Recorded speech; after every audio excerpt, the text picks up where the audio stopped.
खुलुमबाय बड'लेण्ड रादाब नायगिरि बयनिसिमबो फुंबिलिनि गोजोन हामलायथि बावहरबाय। दिनै 1 डिसेम्बर 2024 इं मायथाइनि सानसेनि फानजामुथियाव थानाय राशिफोरखौ फरायथिनो लाबाय। मेष राशि, देहाया हरखाबै लोरबां जानो हागौ, जानो लोंनो हायै जागोन, खामानिफोरा आद्रा जानानै थागोन।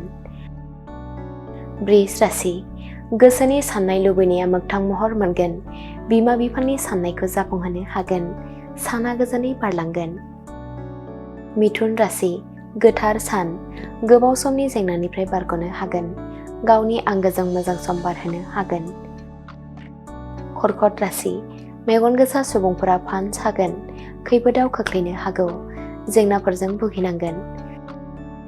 सिंह राशि, जिउनि दावहायाव जेनगोन, थांखियाव फैमाल जागोन, दुखु दाहाजों साना बारलांगोन।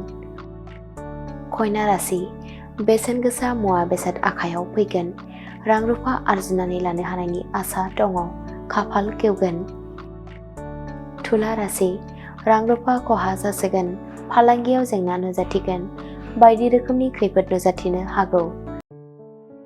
वृश्चिक राशि, गोथार सान, गावनि थांखियाव सहैनो हागोन, नखराव मोजां रादाब फैनो हागौ।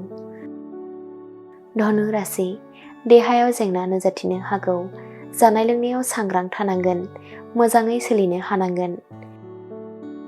मकर राशि, आंगोनिफ्राय अनथोब मोननो हागौ, गोजान लामा दावबायनो खाबु मोनगोन, जानाय लोंनायजों सम बारहोनो हागोन। कुम्भ राशि, गाहाम सान, फालांगियाव जाफुंसारनो हागोन, धोन आरजिनायाव जाफुंसार जागोन। मीन राशि, हान्थिनायाव जेंना नुजाथिगोन, मेगन गोसा सुबुंफोरा खैफोदाव खोख्लैनो हागौ, सांग्रां जानांगोन। दिनैनि फरायथिनाया एसेनोसै। बेजों लोगोसेनो दिनैनि साना बुहुमनि साफ्रोमबो सुबुंफोरनि थाखाय गाहाम जाथों बेखौ बड'लेण्ड रादाब नखरनि जानानै इसोरनि खाथियाव आरज गाबनाय थाबाय।